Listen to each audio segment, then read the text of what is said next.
Good evening বন্ধুসকল, শুভ সন্ধ্যা। আশা কৰোঁ আপোনালোকৰ সকলোৰে ভাল। ইউনিভাৰ্ছ ব্ৰহ্মাণ্ডৰ ওচৰত সদায় প্ৰাৰ্থনা কৰোঁ যাতে আপোনালোকক সকলোকে ভালে ৰাখে, কুশলে ৰাখে।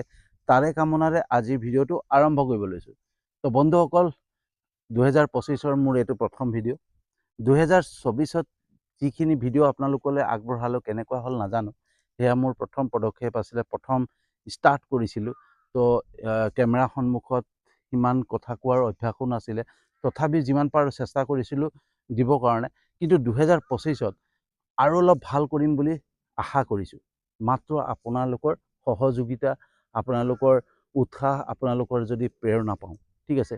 আৰু সেয়া কেনেকৈ পাম, যে যদি আপোনালোকে মোৰ ইউটিউব চেনেলটো ছাবস্ক্ৰাইব কৰি দিয়ে বা মোৰ ফেচবুক পেজটো মোক ফ'ল' কৰি লয়, তেতিয়া সেইখিনি যেতিয়া আপোনালোকৰ সঁহাৰি পাম নহয়, তেতিয়া সাহস পাম যে আপোনালোকে মোৰ ভিডিঅ'খিনি চাই ভাল পাইছে। আৰু তেতিয়া আৰু ভালকৈ চেষ্টা কৰিম যাতে আৰু ভাল ভাল বিষয়বস্তু আৰু ভিডিঅ' যাতে ভাল কৰিব পাৰোঁ, ঠিক আছে। আৰু তাৰে কামনাৰে আজি বিষয়বস্তুটো আৰম্ভ কৰিছোঁ। তো আজি মোৰ বিষয়বস্তু হৈছে যে ঈশ্বৰক আমি মনত ৰাখিলেহে ঈশ্বৰে আমাক লগ দিব, ঠিক আছে। আমি ঈশ্বৰক সদায় মনত ৰাখিব লাগিব, তেতিয়াহে আমাক ঈশ্বৰে লগ দিব। কিয় ক'লোঁ এই কথাষাৰ? কাৰণ আমি এই সংসাৰত, আমি এই জীৱনত প্ৰত্যেকবাৰে প্ৰতাৰিত হওঁ, আৰু আমি সকলোৱে প্ৰতাৰিত হওঁ। আৰু সেই প্ৰতাৰিত হওঁ কাৰ পৰা? আমি যাক বেছি ভৰসা কৰোঁ, যাক বেছি ভাল পাওঁ, যাক বেছি আপোন বুলি ভাবোঁ, নিজৰ জীৱন সংগীৰ পৰাও, যাক জীৱনৰ সংগী হিচাপে ল'ম বুলি ভাবিছোঁ, তেওঁৰ পৰাও আমি প্ৰতাৰিত হ'বলগীয়া হয়, ঠিক আছে। যাক আমি ভাল বন্ধু বুলি ভাবোঁ, যাক বিশ্বাস কৰোঁ, যাক বেছি ভৰসা কৰোঁ, তেওঁ আমাক মানে সময়ত প্ৰতাৰিত কৰি থৈ যায়। প্ৰতাৰিত বুলি ক'লে গম পাইছেনে? চিট কৰা, ধোকা দিয়া, হয় না? তো যাক ভৰসা কৰোঁ, আমি যাক ভাল পাওঁ, তেওঁলোকে আমাক প্ৰতাৰিত কৰে। আৰু সাধাৰণতে দেখা যায় যে কেতিয়াবা কেতিয়াবা এনেকুৱা হয় যে আমাৰ ঘৰৰ মানুহ, আমাৰ নিজৰ ঘৰৰ মানুহ, মা দেউতাৰ পৰা আদি কৰি পেলাই ভাই ভনী সকলোৱে আমাক প্ৰতাৰিত কৰে, ঠিক আছে। তো এইখিনি হোৱাৰ পিছত আমাৰ মনলৈ এনেকুৱা ভাৱ আহে যে এই সংসাৰখন কেনেকুৱা, এই জীৱনটো কেনেকুৱা, মানুহবিলাক কেনেকুৱা। আমি যাকে ভাল পাওঁ, যাকে ভৰসা কৰোঁ, তেওঁৱেই আমাক প্ৰতাৰিত কৰে, ঠিক আছে। তো বন্ধুসকল, এই সংসাৰখনেই এনেকুৱা এটা স্বাৰ্থপৰ সংসাৰ, যি মানে আমাৰ পৰা কিবা এটা লাভ বিচাৰে। এইজনৰ লগত যদি সম্পৰ্ক ৰাখোঁ, এইজনৰ লগত যদি আমি মিলা মিছা ৰাখোঁ, এইজনক যদি আমি মানে ভাল পাওঁ, তেতিয়া তেওঁৰ পৰা মোৰ কি লাভ হ'ব, ঠিক আছে। তো মোৰ তেওঁৰ পৰা কি লাভ হ'ব, ঠিক আছে। তেওঁ মানে আমাক প্ৰত্যেকে আমাৰ পৰা কিবা এটা আশা বিচাৰে, কিবা এটা আমাক ভৰসা কৰে, যে আমাৰ পৰা কিবা এটা পোৱাৰ কামনা কৰে, ঠিক আছে। সেই স্বাৰ্থতে আমাৰ লগত মানুহ কিছুমান জড়িত হৈ থাকে। কিন্তু যেতিয়া সেই ভৰসা নাইকিয়া হৈ যায়, যেতিয়া সেই স্বাৰ্থকণ নাইকিয়া হৈ যায়, তেওঁলোকে আমাক প্ৰতাৰিত কৰে, ঠিক আছে। তো এই সংসাৰত এই যিমানখিনি মানুহ আছে, এই সংসাৰৰ মানুহ প্ৰায় সংখ্যকেই স্বাৰ্থপৰ। তাৰ মাজতে কম সংখ্যক লোক এনেকুৱা আছে যি আনক দিয়াৰ মনোভাৱ থাকে, ঠিক আছে। আনৰ ভাল কামনা কৰে, আনৰ কথা চিন্তা কৰে। কিন্তু খুব কম সংখ্যক, প্ৰায় সংখ্যক লোকেই মানে এটা স্বাৰ্থতহে আমাৰ লগত জড়িত হয়। আৰু সেইকাৰণে কি হয়, আমি যাক ভৰসা কৰোঁ, তেওঁৱেই আমাক প্ৰতাৰিত কৰে। তো ভুলটো আমাৰ আচলতে। কিয় ভুল আমাৰ? আমি যাক ভৰসা কৰিব লাগে তেওঁক আমি ভৰসা নকৰোঁ, যাক আমি ভৰসা কৰিব নালাগে তেওঁক আমি ভৰসা কৰোঁ। আমি কোনোদিন ঈশ্বৰক মনত নেপেলাওঁ, ঠিক আছে। আৰু ঈশ্বৰক মনত কেতিয়া পেলাওঁ? যেতিয়া আমাৰ বিপদ আহে, ঠিক আছে। কিন্তু ঈশ্বৰক আমি সদায় মনত ৰাখিব লাগে। আমি যদি ঈশ্বৰক সদায় মনত ৰাখোঁ নহয়, এই সংসাৰত আমাৰ যদি ভাল কামনা কৰে, আমাৰ লগ দিয়া কোনোবা আছে নহয়, সেয়া হৈছে ঈশ্বৰ। ঈশ্বৰৰ বাদে এই সংসাৰত সকলোৱে আমাৰ লগত এটা স্বাৰ্থতহে জড়িত হৈ থাকে। আমাক ভাল পোৱা, আমাক বাবে চিন্তা কৰা, আমাক বিপদৰ পৰা উদ্ধাৰ কৰা এজনেই আছে, সেয়া হৈছে ঈশ্বৰ। আমি ঈশ্বৰক মনত ৰাখিব লাগে। সেই বুলি এইটো কথা নহয় যে আমি গোটেই দিনটো ঈশ্বৰৰ জাপ কৰি থাকিম, ঈশ্বৰক চিন্তা কৰিম, সেইটো নহয়।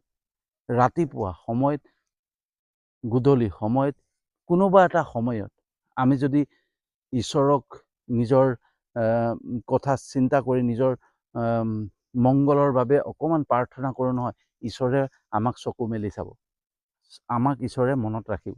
যেনেকৈ ধৰক চাব দেই, ধৰক আমাৰ কোনোবা এঘৰত আত্মীয় ঘৰত কিবা এটা পাতিছে, কিবা বিয়া সকাম বা বিয়া কিবা পাতিছে, আৰু সেই আত্মীয়জনে আমাক নামাতিলে, সেই নমতা বিয়াত আমি যাম জানো? যে মোৰ নিজৰ মানুহ হয়, নিজৰ মানুহ নগ'লেও নহ'ব, নাই মতা যদিও যাম, তেনেকৈ হ'ব জানো? কেতিয়াও নহয়। কাৰণ তেওঁ যদি নামাতে, নমতা বিয়ালৈ যদি আমি যাওঁ, নমতা জেগালৈ আমি যাওঁ, তো আমাৰ সন্মানৰ কথা আহি পৰে। আমি সন্মানৰ কথা চিন্তা কৰিম যে তেওঁ যিমানেই আত্মীয় নহওক, যাতে ঘৰত যদি আহি পেলাই এষাৰ মাত নিদিলে, তো সেই ঘৰলৈ আমি যোৱাটো উচিত নহ'ব, আমাৰ সন্মানৰ কথা। সেই ঠিক তেনেকেই যদি আমি ঈশ্বৰক মনত নেপেলাওঁ, তো ঈশ্বৰতো সন্মান আছে, ভগৱানৰতো সন্মান থাকে ন।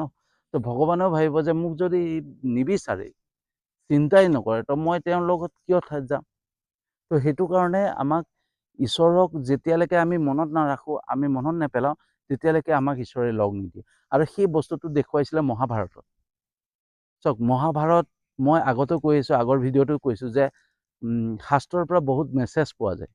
ঠিক আছে বন্ধুসকল, আমি শাস্ত্ৰ এইটো কাৰণেই পঢ়িব লাগে, আমি শাস্ত্ৰ অধ্যয়ন এইটো কাৰণেই কৰিব লাগে যে শাস্ত্ৰৰ পৰা বহুতখিনি মেছেজ পোৱা যায়, বাৰ্তা পোৱা যায়। ঠিক আছে, সেই মেছেজবিলাকৰ কাৰণে। তো মহাভাৰতত এই বিষয়ে এটা সুন্দৰ মেছেজ দিছে। সেই মেছেজটো এনেকুৱা, যেতিয়া দ্ৰৌপদীক বস্ত্ৰহৰণ কৰি আছিলে, ঠিক আছে, যেতিয়া দ্ৰৌপদীক বস্ত্ৰহৰণ কৰিব খুজিছিলে, সেই সময়ত তাত উপস্থিত কিমান মানুহ আছিলে? আৰু যিমানখিনি মানুহ আছিলে, সকলো জ্ঞানী লোক আছিলে, সকলো মহান লোক আছিলে। ধৃতৰাষ্ট্ৰৰ পৰা আদি কৰি পেলাই ভীষ্ম পিতামহ কিমান মহান ব্যক্তি, কিমান ডাঙৰ ব্যক্তি, কিমান জ্ঞানী পুৰুষ। দ্ৰোণাচাৰ্যৰ নিচিনা গুৰু বহি আছিলে তাত। নিজৰ স্বামী তাত আছিলে, দ্ৰৌপদীৰ নিজৰ স্বামী আছিলে। পঞ্চ পাণ্ডৱ 5জনকৈ স্বামী তাত দ্ৰৌপদীৰ আছিলে। তথাপিও দ্ৰৌপদীক সহায় কৰিবলৈ কোনো এজন আগবাঢ়ি নাহিলে। বন্ধুসকল, আমি আজি ভাবোঁ যে আমি আজি প্ৰতাৰিত হৈছোঁ। ঠিক আছে, আজিৰ সমাজত প্ৰতাৰিত হোৱাটো সাধাৰণ কথা। কিন্তু দ্বাপৰ যুগত যোন সময়ত মহাভাৰত আৰম্ভ হৈছিল, সেই তেতিয়াই মহাভাৰততেই সেই মেছেজটো দি থৈ গৈছে যে মানুহৰ পৰা কোনো আশা কৰিব নাপায়, মানুহৰ পৰা কোনো ভৰসা কৰিব নাপায়। আৰু সেইটোৱে দেখুৱাইছিলে দ্ৰৌপদী বস্ত্ৰহৰণৰ সময়ত। যেতিয়া দ্ৰৌপদী বস্ত্ৰহৰণৰ সময়ত দ্ৰৌপদী যেতিয়া সকলোৰে ওচৰতে সহায় হাত পেলাইছিলে, ইজনক কৈছিলে মোক সহায় কৰক, সিজনক কৈছিলে সহায় কৰক, কিন্তু কোনো আগবাঢ়ি অহা নাছিলে। তাত মহান ব্যক্তি আছিলে, জ্ঞানী পুৰুষ আছিলে, আনকি তেওঁৰ স্বামী আছিলে। অৱশেষত তেওঁ কাক চিন্তা কৰিলে? ঈশ্বৰক। আৰু যেতিয়া ঈশ্বৰক তেওঁ চিন্তা কৰিলে, ঈশ্বৰক তেওঁ প্ৰাৰ্থনা কৰিছে, ঈশ্বৰক মাতিলে, তেতিয়া ঈশ্বৰে লগালগ আহি পেলাই দ্ৰৌপদীক সহায় কৰিলে। ঠিক আছে, কিন্তু সেই সময়ত কোনো সহায় কৰা নাছিলে, মাত্ৰ ঈশ্বৰেহে সহায় কৰিলে। কিন্তু দ্ৰৌপদীয়ে যদি সেই কথাটো আগতেই অনুভৱ কৰিলেহেঁতেন যে মোক ইয়াত থকা মানুহে কোনো সহায় নকৰে, মই ঈশ্বৰক চিন্তা কৰিম, তেতিয়া ঈশ্বৰে 100% প্ৰথমতে তেওঁক সুৰক্ষা কৰিলেহেঁতেন, ইমানখিনি হ'বই নাপালেহেঁতেন। কিন্তু তেওঁ দেৰি কৰিলে। ঠিক আছে, সেই তেনেকৈ আমাৰ জীৱনতো চাওক, মহাভাৰতত কিমান ধুনীয়া সুন্দৰ এটা মেছেজ দিছে, আটাইতকৈ ইম্পৰ্টেণ্ট মেছেজ। মই প্ৰত্যেকবাৰে এটা শাস্ত্ৰৰ পৰা মেছেজ আপোনালোকক দিবলৈ চেষ্টা কৰিম।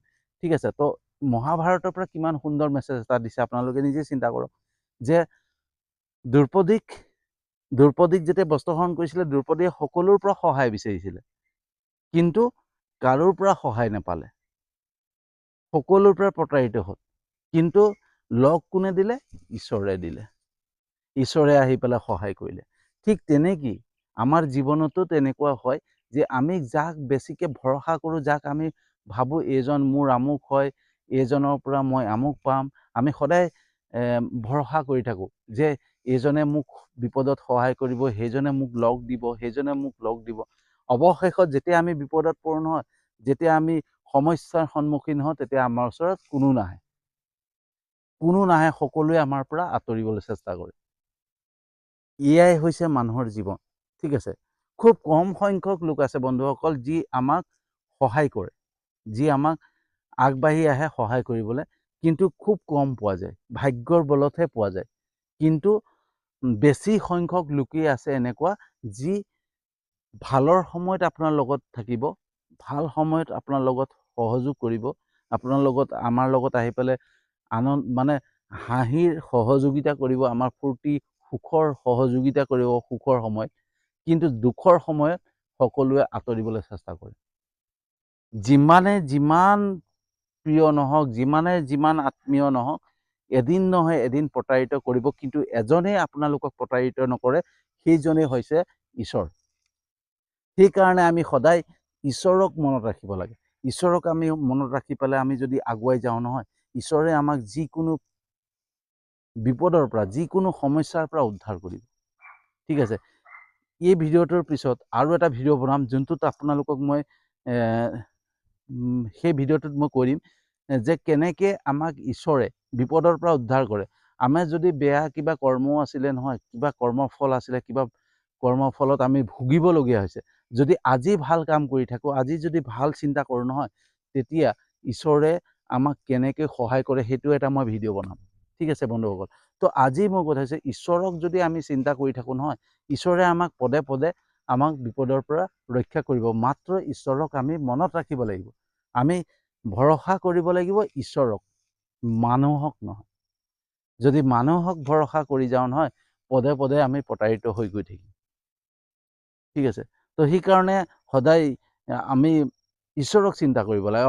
আৰু সদায় এটা বস্তু মনত ৰাখিব লাগে যে আমি সদায় ভাল চিন্তা কৰিব লাগে, আনৰ ভাল চিন্তা কৰিব লাগে, আনৰ উপকাৰৰ কথা চিন্তা কৰিব লাগে, আনৰ উন্নতিৰ কথা চিন্তা কৰিব লাগে, আনৰ সদায় ভাল চিন্তা কৰিব লাগে। আমি সাধাৰণতে কি হয় বন্ধুসকল, সেইটো কথা মই কৈছোঁ, আমি কি কৰোঁ যে কোনোবাই যদি আমাক নামাতে, কোনোবাই যদি আমাক বেয়া চকুৰে চায়, তেতিয়া কি এইজনে আমাক বেয়া চকুৰে চাইছে, ইয়াক কিয় বিপদত সহায় কৰিম, ইয়াক আমি বিপদত সহায় নকৰোঁ, ঠিক আছে। কোনোবাই আমাক বেয়া পাওক, কোনোবাই আমাক নামাতকে লাগিলে, কিন্তু আমি মানুহ হিচাপে সদায় এটা মনোভাৱত থাকিব লাগে, যদি কোনোবা সন্মুখত শত্ৰু হয়, তেওঁ যদি বিপদত পৰিছে নহয়, তেওঁক উদ্ধাৰ কৰিব লাগে, তেওঁক সহায় কৰিব লাগে। আৰু সেই মনোভাৱত যেতিয়া আমি থাকিম নহয়, আমাৰ মনোভাৱ যিমানে ভাল হ'ব আৰু ঈশ্বৰক যিমানে আমি ভৰসা কৰিম নহয়, আমি কোনোদিনো বিপদত নপৰোঁ, সদায় ঈশ্বৰে আমাক লগ দিব। সেইকাৰণে ঈশ্বৰক সদায় আমি মনত ৰাখিব লাগে, যাতে ঈশ্বৰে আমাক লগ দিয়ে।